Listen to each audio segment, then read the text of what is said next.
nuevo ciclo 2017 de Construyendo Historias. En este comienzo de ciclo vamos a estar recorriendo lo que fue en proyecto la Catedral Nueva, ubicado aquí enfrente a Plaza San Martín,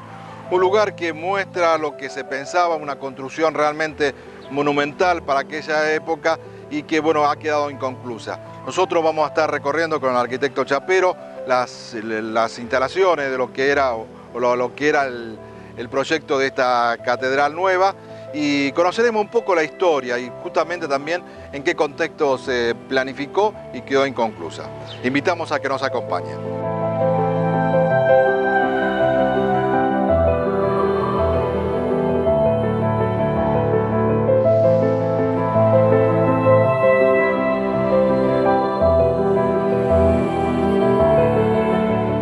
Mi nombre es Rubén Chapero, soy docente de la Universidad Católica,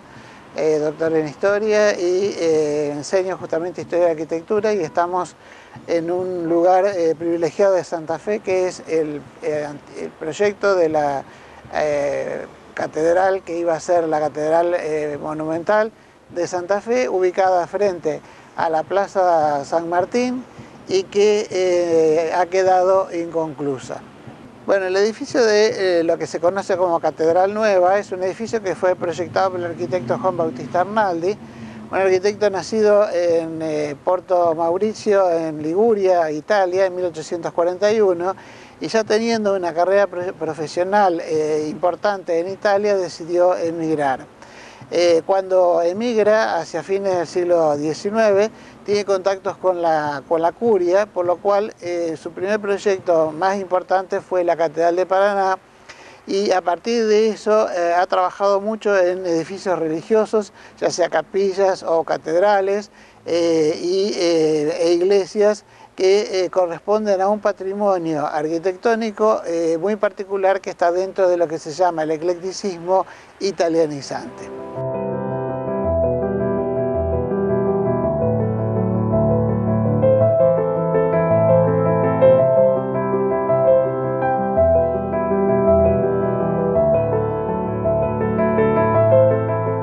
Para tener una idea de lo que iba a ser el proyecto de la Catedral de Santa Fe, podemos tener una mínima referencia con la Catedral de Paraná. La diferencia mayor es que la Catedral de Santa Fe iba a ser monumental, realmente con unas dimensiones colosales, y ese proyecto se presenta y se aprueba para empezar a construirlo a fines del siglo XIX con materiales fundamentalmente importados, aquellos que iban a ser los más importantes en cuanto a la visión del feligrés cuando ingresaba a la iglesia. El planteo de la catedral es un edificio en planta de cruz latina con naves laterales, y Arnaldi trabaja con un proceso de reconstruir lenguajes históricos, lenguajes del Renacimiento, lenguajes del clasicismo italiano y greco-romano, en una relación que es totalmente novedosa, y de allí por eso que este movimiento se le llama eclecticismo italiano. O sea, estamos frente a una producción netamente italiana, no solamente porque el arquitecto es de origen italiano, sino que su formación lo impulsa a llevar a este tipo de producciones. Lo que en el lugar donde estamos es la parte posterior de lo que hoy actualmente es la parroquia Sagrado Corazón, de la cual se ingresa por calle 4 de enero. El edificio tenía el proyecto de ocupar la longitud total de la cuadra, que iba desde la calle 1 de Mayo hasta 4 de enero. La situación digámosles, inconclusa, para no llamarle ruina, que habitualmente se la conoce con ese término, pero esta es la parte inconclusa, sería el ingreso de la Catedral Monumental. Una catedral que se plantea con 3 naves, nave principal, naves laterales, y además con una serie de detalles de ornamento que vamos a ir viendo paulatinamente a medida que desarrollemos el micro.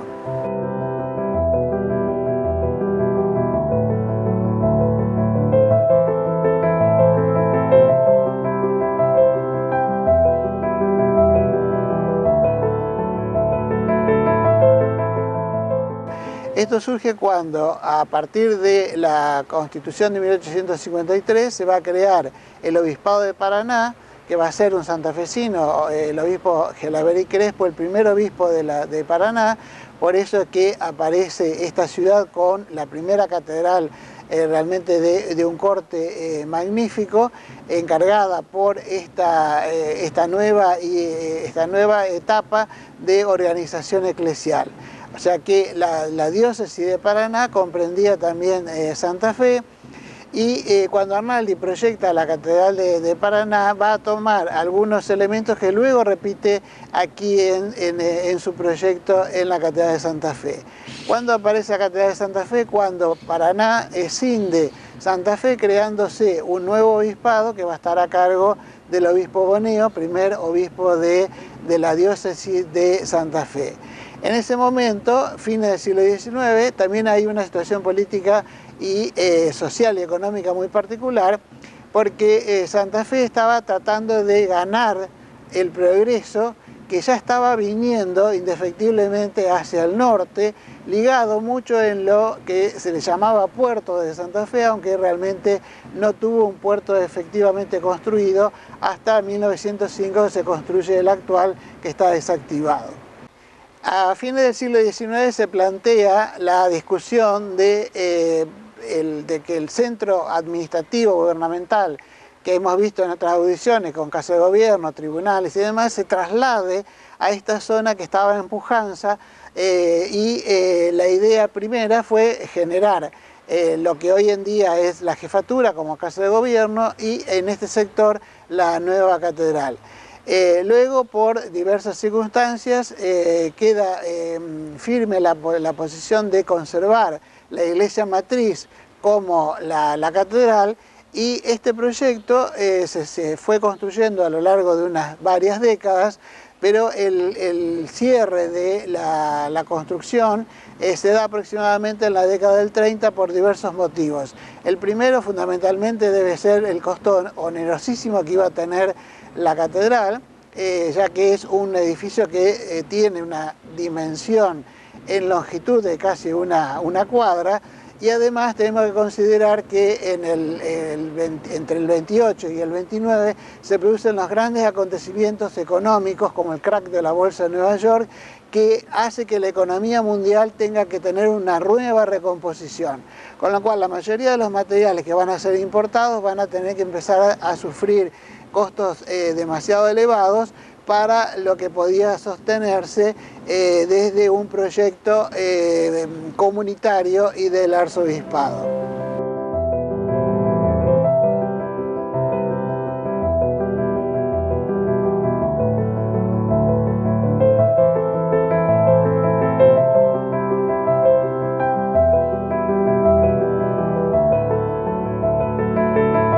El proyecto de Arnaldi contemplaba una planta en cruz latina, o sea, una planta en cruz, que va a tener crucero, naves laterales y algunos detalles que hoy se observan en este sector, que fue lo que estaba más avanzado hasta el momento en que se paraliza la obra, lo podemos encontrar en la Catedral de Paraná. Caso es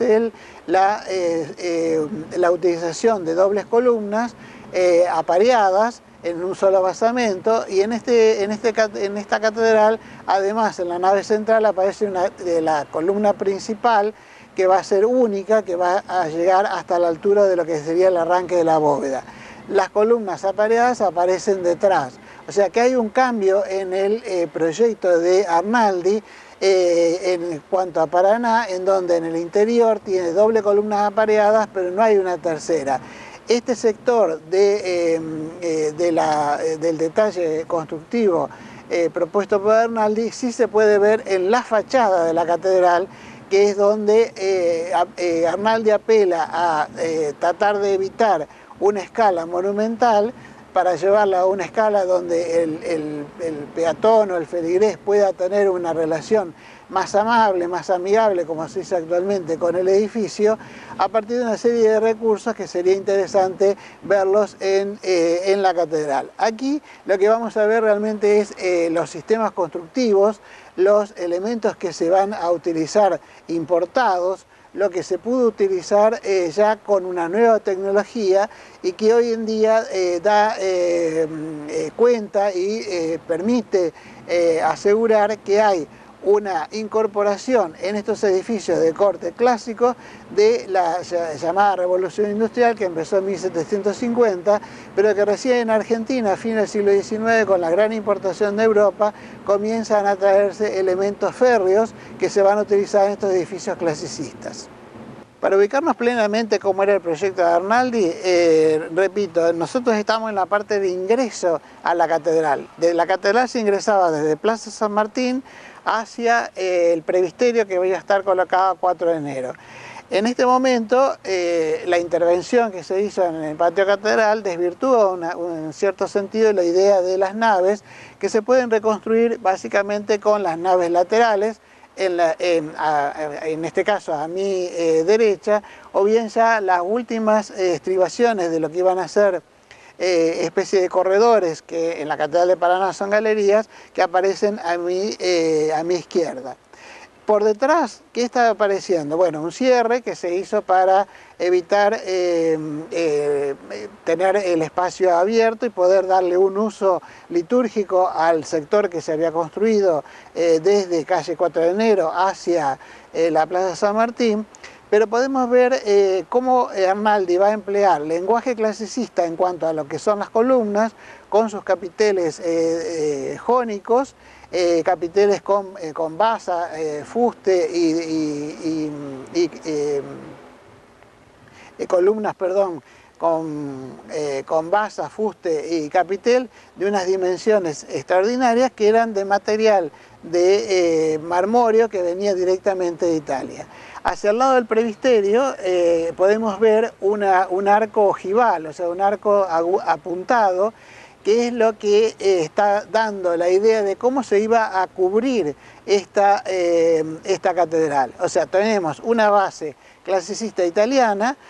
y la cubierta iba a ser ojival, que en ese momento todo lo que pertenecía al lenguaje ojival relacionado con el gótico se consideraba también un lenguaje muy apto para lo que eran los edificios religiosos, haciendo la relación con la unidad cristiana de Europa en el medioevo. Entonces, la ojiva aparece con una estructura metálica y es allí donde podemos conciliar la idea de la importación de material férreo, o sea, fundamentalmente perfilería, que le permite a Arnaldi trabajar con luces mayores a lo que podía haber sido trabajar solamente con piedra o ladrillo como se hacía anteriormente. ¿Qué significa luces mayores? Mayor distancia entre los apoyos, con lo cual teniendo una estructura en forma ojival, llamémosle cabreada en forma ojival, lo que iba a resultar es que el interior de la iglesia se cerraba con un cielo raso en ojiva y en el exterior a doble agua con chapa canalada, que era lo que también se importaba y era la gran novedad. Estos edificios inconclusos realmente son una cantera de información valiosísima que habría que tomarla en cuenta para poder hacer relevamientos, estudios y demás de cómo se construía en el siglo XIX. En el siglo XIX podemos ver aquí en este sector que la pieza fundamental, ladrillo, va a permitir generar fustes de columnas, que en algunos casos son directamente de mármol, pero en los lugares donde no se va a ocupar mármol se hace con ladrillos, tratando de dar la forma. En algunos casos hasta se hacían ladrillos redondos para poder generar pequeñas columnillas. Y además todo lo que hoy vemos como moldura, y que a veces viene el error de decir, bueno, son adornos, son demás, todo eso se estaba construyendo con ladrillo para luego ser revocado y resolver en el revoque las distintas posturas ornamentales que se pretendía dar.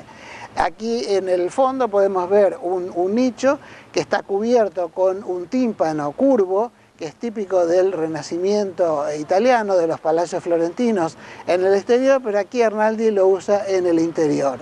Si vamos hacia el lado de lo que iba a ser el presbiterio, que está indicado por estas columnas que son de piedra, no mármol, es muy probable que este sector ya haya sido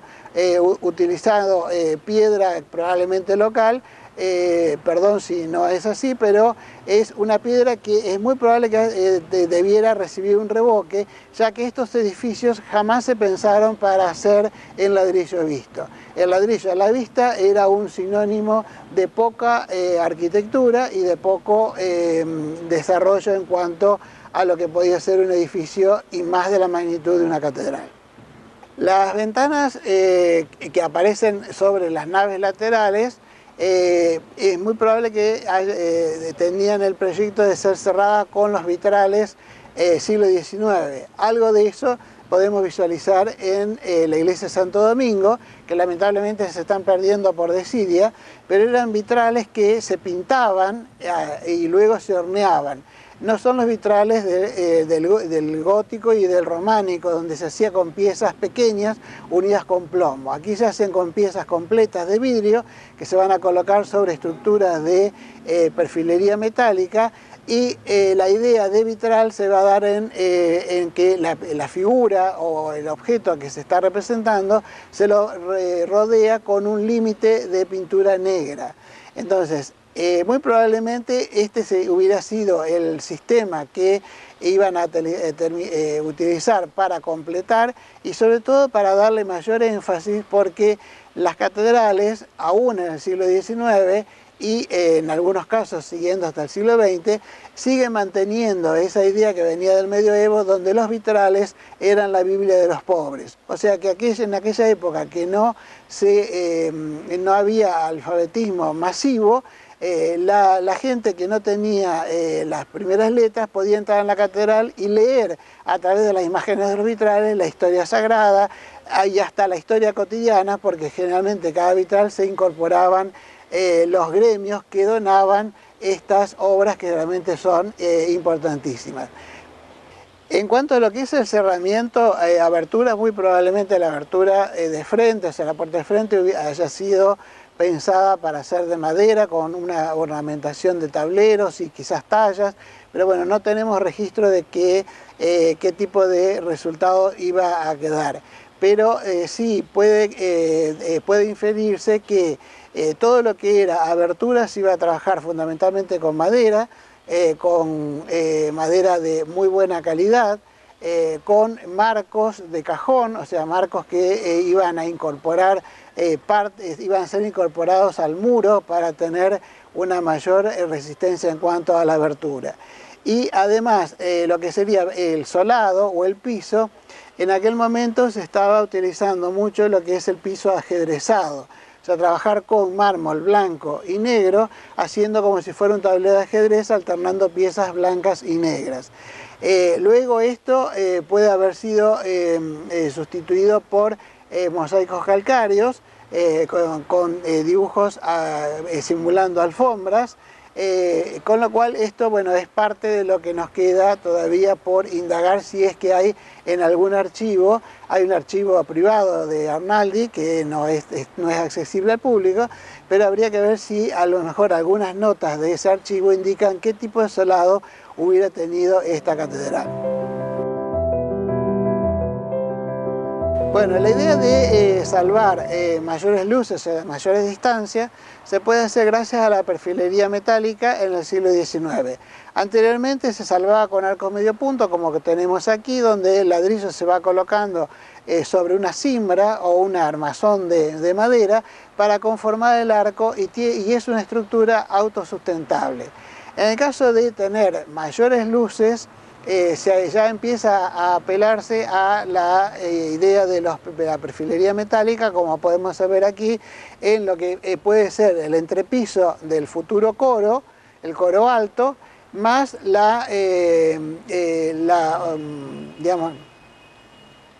más el refuerzo de lo que va a ser la fachada, colocando toda una perfilería hasta con remaches que nos permite ubicar que es una construcción donde las técnicas tradicionales, aquellas que se venían haciendo ya con la renovación arquitectónica del siglo XIX al principio, más las innovaciones tecnológicas, permiten contemplar que la mano de obra y los profesionales de esa época estaban altamente capacitados para poder recrear estructuras clasicistas con el material disponible en la zona. Bueno, es interesante ver el sistema constructivo en lo que es lo que iba a ser el coro, que está compuesto por por perfiles de metal y ladrillo para hacer lo que se llama la bovedilla. ¿Cómo está conformada la bovedilla? Con dos ladrillos que se colocan en ángulo y un tercero que cierra esto para que después funcione realmente como una bóveda, en el sentido de poder sustentarse. Sobre esto se colocaba un hormigón pobre y luego el embaldosado. Pero este sistema constructivo es un sistema constructivo que no es novedoso siglo XIX. Ya se construía en la colonia, solamente que se colocaban tirantes de madera y los ladrillos se podían colocar 2 o 3 según la distancia que se quería salvar y además el material que tenía disponible. Pero este sistema constructivo es ideal para verlo en cuanto a que nosotros podemos ver cómo en el siglo XIX con estas técnicas se pudieron avanzar a distancias, a formas y demás que con el advenimiento del hormigón armado quedaron totalmente en desuso. Sí, los ladrillos se pueden ver en distintas zonas, la calidad del ladrillo en cuanto a que hay ladrillos que están más quemados, otros menos quemados. O sea, no es un ladrillo uniforme, puede ser que hayan venido de distintos hornos y en el caso de estas columnas prácticamente están ocupándose ladrillos comunes. Ahora, si vemos los detalles, por ejemplo, de los basamentos de las columnas, podemos ver que estos ladrillos están hechos es profeso en muchos casos, como por ejemplo, aquí no se nota tanto, pero este sector, o sea, quiere decir que el ladrillo era curvo y en algunos casos aparece el ladrillo común directamente picado para conformar la curva. Pero lo usual era que cada uno de los ornamentos se hiciese con los ladrillos que correspondía. O sea, no, había moldes, que eso también se ha perdido, había moldes de ladrillos trapezoidales, redondos, triangulares, de la forma que realmente se necesitaba para el proyecto a ejecutar. Este sector, que hoy está habilitado como Parroquia Sagrado Corazón, es en realidad el proyecto original, lo que iba a ser la parte final de la iglesia. O sea que actualmente ingresamos por calle 4 de enero, por la zona que iba a ser del presbiterio. Entonces, por eso es que quien ingresa puede llamarle la atención que hay que descender unos escalones para llegar al interior de la iglesia. O sea, se ha invertido la posición a los fines utilitarios y en esta inversión también hubo una recuperación de la fachada posterior que da sobre calle 4 de enero, que se trabajó en cuanto a el uso de los materiales y las técnicas lo más similar posible a lo que se hacía en la época de Arnaldi para darle una imagen de continuidad a todo el edificio. Para tener una idea somera de cómo iba a ser la catedral, nos encontramos en la nave lateral y es un sector que ya está terminado, pero podemos visualizar la idea de las columnatas, la idea de los distintos espacios. Esta sería la nave lateral, más un corredor que corría a lo largo de todo el edificio. Y sobre todo lo más interesante es ver la cubierta. La cubierta ya está terminada con los arcos de medio punto que toman una cúpula con un lucernario en el tambor. O sea que en este caso estamos trabajando con una idea de lucernario sobre una base curva, totalmente aérea, o sea, está sobre la nave, por encima un tambor que serían los muros que contienen las ventanas, finalmente cerrándola con una cúpula de medio punto. Actualmente está trabajado también lo que sería el solado y demás de forma más contemporánea, pero esto siempre tenemos que tener en cuenta que hubo un momento en que se trató de recuperar el edificio para darle una función litúrgica y lo que estaba en mejores condiciones y más avanzado fue lo que se adaptó para ese momento.